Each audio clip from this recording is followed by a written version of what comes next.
Saviez-vous qu'il existe une créature minuscule dans nos océans qui peut, théoriquement, vivre éternellement? Ce n'est pas une fantaisie de science-fiction, c'est une réalité biologique qui défie notre compréhension du vieillissement et de la mort.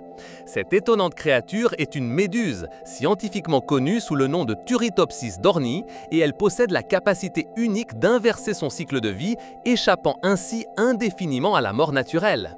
Son existence nous oblige à repenser ce que signifie véritablement l'immortalité et comment la biologie peut jouer avec les règles du temps de manière que nous commençons à peine à déchiffrer. La simple idée d'un organisme qui peut inverser son vieillissement, revenant à un stade juvénile lorsque le danger menace, est l'un des plus grands énigmes et merveilles du règne animal.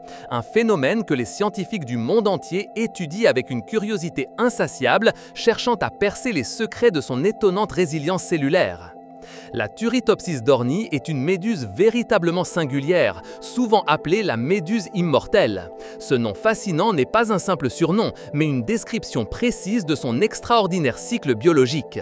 À la différence de la vaste majorité des espèces, qui naissent, grandissent, se reproduisent et meurent, la Turritopsis dorni a une voie d'échappatoire au déclin naturel. Lorsqu'elle est confrontée à des conditions adverses, comme la pénurie de nourriture, une blessure physique grave, des changements drastiques de la température de l'eau ou un stress environnemental significatif, cette méduse a l'étonnante capacité d'inverser son développement. Au lieu de succomber à la mort, elle retourne à une étape antérieure de sa vie, celle de polype, comme si elle activait un redémarrage biologique. Ce processus de transformation lui permet d'éluder la mort et potentiellement de redémarrer son existence encore et encore, de sorte que sa vie naturelle n'a pas de fin. Fin prédéterminée par l'âge. Elle fut décrite pour la première fois à la fin du XXe siècle, spécifiquement en l'an 1996, par un groupe de scientifiques dirigé par le docteur Christian Sommer. Cette équipe de chercheurs fut complètement stupéfaite en observant le comportement de la méduse en laboratoire. Ce qu'ils virent était quelque chose d'inédit. Un individu adulte de Turritopsis dorni qui, au lieu de périr après avoir atteint la maturité et s'être reproduit, commença à rétracter ses tentacules et à absorber sa propre ombrelle, se transformant en une masse de tissu indifférencié qui, à leur surprise, adhéra au fond du récipient et commença à se développer comme un nouveau polype. Cette découverte marqua un jalon en biologie marine et en sciences de la longévité, ouvrant un champ de recherche complètement nouveau sur la plasticité cellulaire et les mécanismes qui sous-tendent cet étonnant rajeunissement. La nouvelle de cette découverte se propagea rapidement dans la communauté scientifique, éveillant un énorme intérêt pour les capacités régénératives des organismes. Quant à sa taille, la Turritopsis dorni est étonnamment petite. Un spécimen adulte, c'est-à-dire sous sa forme de méduse, mesure typiquement à peine 4,5 mm à 5 mm de diamètre pour son ombrelle, ce qui la rend aussi minuscule que l'ongle d'un petit doigt. Ses tentacules, dont le nombre peut varier de 80 à 90 ou plus chez les adultes, sont fins et translucides. Cette modestie de sa taille contraste drastiquement avec l'immensité de son potentiel biologique. Son apparence est presque éthérée, avec une ombrelle transparente et légèrement rosée ou orangée à l'intérieur où se situent ses organes digestifs. Cette créature, malgré sa fragilité apparente, abrite un secret qui pourrait révolutionner notre compréhension de la vie et du vieillissement. Pour comprendre la singularité de la Turritopsis dorni, nous devons d'abord passer en revue le cycle de vie général d'une méduse commune. La plupart des méduses commencent leur vie sous forme d'œufs fertilisés, qui éclosent en larves minuscules appelées planulases. Ces planulases sont des organismes nageurs qui flottent librement dans l'eau pendant une courte période jusqu'à ce qu'elles trouvent un substrat approprié, comme une roche, une coquille ou même la coque d'un bateau auquel elles adhèrent. Une fois fixées, les planulas se transforment en polypes, un stade sessile qui ressemble à une petite anémone de mer avec un corps tubulaire et une bouche entourée de tentacules. Ces polypes peuvent vivre en colonies, se reproduisant de manière asexuée et formant beaucoup plus de polypes. À un certain moment, dans des conditions spécifiques, les polypes commencent à bourgeonner de petites méduses immatures appelées éphyra, qui se détachent et se développent en méduses adultes de vie libre, la forme que la plupart d'entre nous reconnaissent. Après s'être reproduites sexuellement, ces méduses adultes meurent généralement, complétant leur cycle de vie sur une période de semaines ou de mois selon l'espace. Cependant, la Turritopsis dorni rompt avec ce schéma de manière spectaculaire. Lorsqu'une méduse adulte de cette espèce est en danger ou sous stress, au lieu de suivre son chemin vers la mort, elle initie un processus inverse. C'est un spectacle biologique étonnant. Premièrement, ses tentacules se rétractent et sa cloche commence à rétrécir. Son corps, y compris ses cellules nerveuses, musculaires et digestives complexes, semble se dédifférencier, revenant à un état plus primitif. Cette masse de tissu indifférencié, qui est souvent décrite comme une goutte gélatineuse ou un kyste, adhère à une surface. Une fois fixée, cette masse commence à se réorganiser et à croître, formant graduellement un nouveau polype. Ce nouveau polype est génétiquement identique à la méduse originale et peut, à son tour, générer de nouvelles éphyras qui se développeront en méduse. Ce cycle de réversion peut se répéter encore et encore, de sorte que la méduse a la capacité d'éviter la mort par vieillissement ou par maladie, recommençant sa vie depuis un stade juvénile. La réversion n'est pas simplement une réparation ou une régénération de tissus endommagés, c'est une transformation complète et radicale de tout l'organisme. Le secret derrière cette capacité réside dans un phénomène biologique extraordinaire connu sous le nom de transdifférenciation cellulaire. Chez la plupart des organismes, y compris les méduses communes et les êtres humains, les cellules se spécialisent dans des fonctions spécifiques au fur et à mesure de leur développement. Une cellule de la peau devient une cellule de la peau, une cellule musculaire, et ainsi de suite. Cette spécialisation est largement considérée comme une voie à sens unique. La transdifférenciation, cependant, implique qu'une cellule déjà spécialisée peut changer son identité pour un autre type de cellule spécialisée sans passer par un stade intermédiaire de dédifférenciation en cellules souches. Cependant, dans le cas de la Turritopsis dorni, ce qui se produit est encore plus profond. Ces cellules somatiques matures peuvent se dédifférencier, c'est-à-dire perdre leur spécialisation et revenir à un état pluripotent, similaire à celui d'une cellule souche embryonnaire. Une fois dans cet état pluripotent, ces cellules ont la capacité de se redifférencier en n'importe quel type de cellule nécessaire à la construction d'un nouveau polype. C'est un processus de reprogrammation cellulaire naturelle qui défie de nombreux principes connus de la biologie du développement. Les scientifiques ont observé que des cellules de l'ombrelle, des cellules des tentacules et même des cellules du système digestif peuvent contribuer à ce reset biologique. Les mécanismes moléculaires exacts qui orchestrent cette transdifférenciation massive font encore l'objet de recherches intenses. On pense que des gènes spécifiques qui contrôlent la pluripotence cellulaire, la réparation de l'ADN et la résistance au stress oxydatif sont impliqués, bien que les détails précis de leur interaction et de leur activation demeurent en grande partie un mystère. Par exemple, des études préliminaires suggèrent que certaines voies de signalisation cellulaire, comme la voie Wnt, qui est fondamentale dans le développement embryonnaire et la régénération chez d'autres animaux, pourraient jouer un rôle crucial dans la régulation de ce processus de réversion chez la Turritopsis dorni. La complexité et la précision de cette cascade moléculaire sont impressionnantes et représentent une fenêtre sur les capacités latentes de la vie. La plasticité cellulaire de la Turritopsis dorni est donc le cœur de son immortalité. Cette méduse ne vieillit pas au sens traditionnel car elle peut se recycler. Elle n'accumule pas de dommages cellulaires ou télomériques de la même manière. Alors que les télomères, les capuchons protecteurs aux extrémités des chromosomes, raccourcissent à chaque division cellulaire chez la plupart des animaux et sont associés au vieillissement, la Turritopsis dorni semble posséder des mécanismes pour maintenir l'intégrité de son matériel génétique. Ou bien, son processus de transdifférenciation permet une sorte de réinitialisation au niveau génétique et cellulaire qui échappe à la détérioration associée au vieillissement.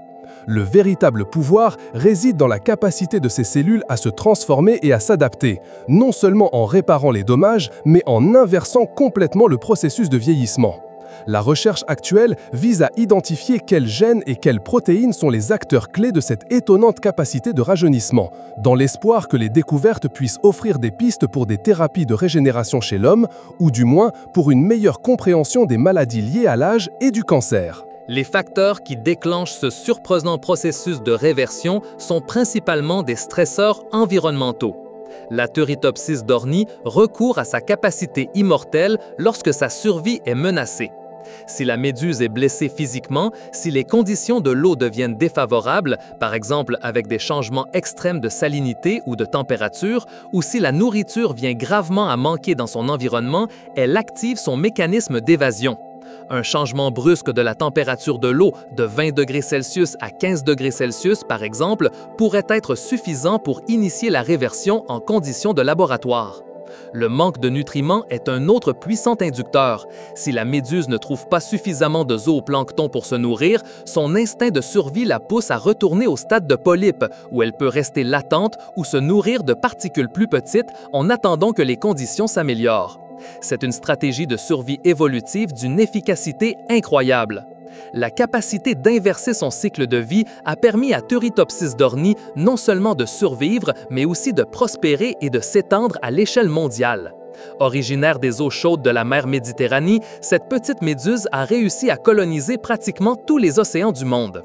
Elle a été trouvée dans les eaux tropicales et tempérées de l'Atlantique au Pacifique et même dans l'Arctique. Cette expansion mondiale est principalement attribuée au transport dans l'eau de ballast des navires de charge. Les ballastes des navires recueillent l'eau dans un port et la libèrent dans un autre, souvent à des milliers de kilomètres de distance. Cette eau de ballast peut contenir une grande variété d'organismes marins, y compris les petites méduses Turritopsis dorni ou leurs polypes attachés à l'intérieur des citernes, ce qui leur permet de voyager involontairement à travers la planète. Une fois introduite dans un nouvel écosystème, son étonnante capacité de reproduction et de survie lui permet de s'établir avec succès. Les polypes peuvent se reproduire de manière asexuée, formant de nouvelles colonies, et les méduses peuvent se reproduire sexuellement, libérant des œufs et du sperme qui donnent naissance à de nouvelles planules. Cette double stratégie reproductive, combinée à sa capacité à échapper à la mort, lui confère un avantage adaptatif formidable. Malgré son immortalité biologique, Turritopsis dorni n'est pas immunisée contre tous les dangers. Dans son habitat naturel, elle reste vulnérable à la prédation d'autres organismes marins, tels que de plus grands poissons, des tortues marines et d'autres espèces de méduses. Elle peut également mourir des suites de maladies, d'un manque absolu de nutriments pendant des périodes extrêmement prolongées ou de dommages physiques irréparables. C'est-à-dire que son immortalité se réfère à l'absence d'une mort programmée par le vieillissement, mais non à une invulnérabilité totale face aux menaces externes. La prolifération de Turritopsis dorni, bien qu'elle ne soit pas toujours directement associée aux floraisons massives de méduses que nous observons parfois, est un exemple de la façon dont certaines espèces peuvent prospérer dans les environnements océaniques changeants. Les floraisons de méduses sont des phénomènes naturels, mais leur fréquence et leur intensité ont augmenté au cours des dernières décennies, un fait que de nombreux scientifiques lient à des facteurs tels que le réchauffement climatique, la surpêche des prédateurs naturels des méduses et l'augmentation de la pollution par les nutriments dans les eaux côtières. Dans ces scénarios, les méduses, y compris Turritopsis dorni, qui se reproduisent rapidement et peuvent s'adapter à des conditions variables, ont un avantage. Leur résilience biologique et leur capacité à revenir au stade de polype pour attendre des jours meilleurs en font des survivantes exceptionnelles dans un monde marin qui connaît de profondes transformations. La recherche sur Turritopsis dorni va bien au-delà de la simple curiosité. Ses propriétés uniques en ont fait un objet d'étude fascinant pour la science de la longévité et la médecine régénérative. Comprendre comment ces cellules parviennent à se dédifférencier et à se redifférencier sans perdre d'informations génétiques ni accumuler de dommages est un objectif primordial pour les biologistes cellulaires et moléculaires. Les découvertes dans ce domaine pourraient avoir des implications révolutionnaires pour l'humanité. Imaginez que nous puissions appliquer, même dans une fraction minimale, les principes de sa transdifférenciation aux cellules humaines. Cela pourrait ouvrir de nouvelles voies pour combattre le vieillissement cellulaire, réparer les tissus endommagés par des maladies ou des blessures et même régénérer des organes entiers. Par exemple, dans le domaine de la recherche sur le vieillissement, l'étude de la Turritopsis dorni pourrait révéler des mécanismes permettant d'inverser ou de ralentir les processus cellulaires menant à la détérioration. Si nous parvenons à comprendre comment cette méduse prévient le raccourcissement des télomères ou comment elle répare les dommages de l'acide désoxyribonucléique si efficacement, nous pourrions développer de nouvelles thérapies anti-âge.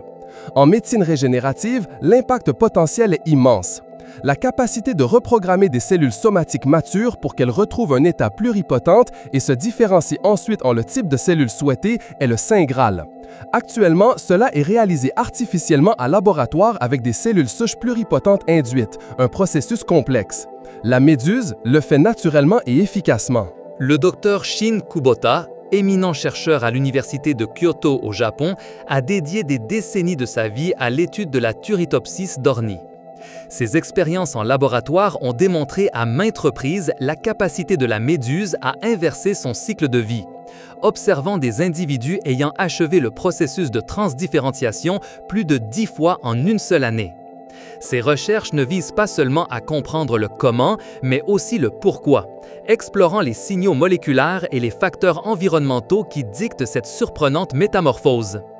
D'autres groupes de recherche en Italie, comme celui dirigé par le docteur Stefano Piraino de l'Université de Salento, ont également contribué de manière significative à notre connaissance de cette espèce, en se concentrant sur sa taxonomie, son écologie et sa biologie reproductive, ainsi que sur les aspects cellulaires de son immortalité. Les implications pour la recherche sur le cancer sont également notables. Le cancer se caractérise par une croissance cellulaire incontrôlée et un échec de la différenciation cellulaire normale. Étudier comment la Turritopsis dorni contrôle la dédifférenciation et la redifférenciation de ces cellules de manière si précise, évitant la croissance tumorale désordonnée, pourrait fournir des clés précieuses sur les mécanismes de suppression tumorale et le contrôle de la prolifération cellulaire. La méduse immortelle est en essence un laboratoire vivant pour l'étude de la plasticité cellulaire extrême et des limites de la vie. Elle nous apprend que la biologie est bien plus malléable que nous ne le pensions, ouvrant des possibilités qui n'existaient auparavant que dans le domaine de l'imagination. La Turritopsis dorni, avec sa biologie étonnante et son cycle de vie unique, n'est pas seulement une merveille du monde naturel, mais aussi un symbole des frontières inexplorées de la science. Sa capacité à inverser le vieillissement et à échapper à la mort naturelle nous invite à remettre en question ce que nous pensions savoir sur la vie elle-même. C'est un témoignage vivant de l'incroyable complexité et adaptabilité que l'évolution peut forger. Son étude continuera de dévoiler des secrets qui pourraient changer notre compréhension du vieillissement, de la maladie et de la régénération. La méduse immortelle est un rappel que la nature recèle des mystères profonds qui, une fois élucidés, pourraient transformer l'avenir de la médecine et de la biologie. Explorateurs, l'histoire de la méduse immortelle n'est qu'un exemple des innombrables merveilles qui nous attendent dans chaque coin de la planète. Si cette incroyable traversée du monde de la Turritopsis dorni a éveillé votre curiosité et vous a donné envie de plus de découvertes, nous vous invitons à faire partie de notre communauté. Abonnez-vous à la chaîne Explorando pour ne manquer aucune de nos prochaines aventures. Donnez un j'aime à cette vidéo si vous avez apprécié le voyage, laissez-nous un commentaire avec vos pensées et questions et partagez cette incroyable connaissance avec vos amis et votre famille. Votre soutien nous aide à continuer d'explorer les coins les plus fascinants de l'univers.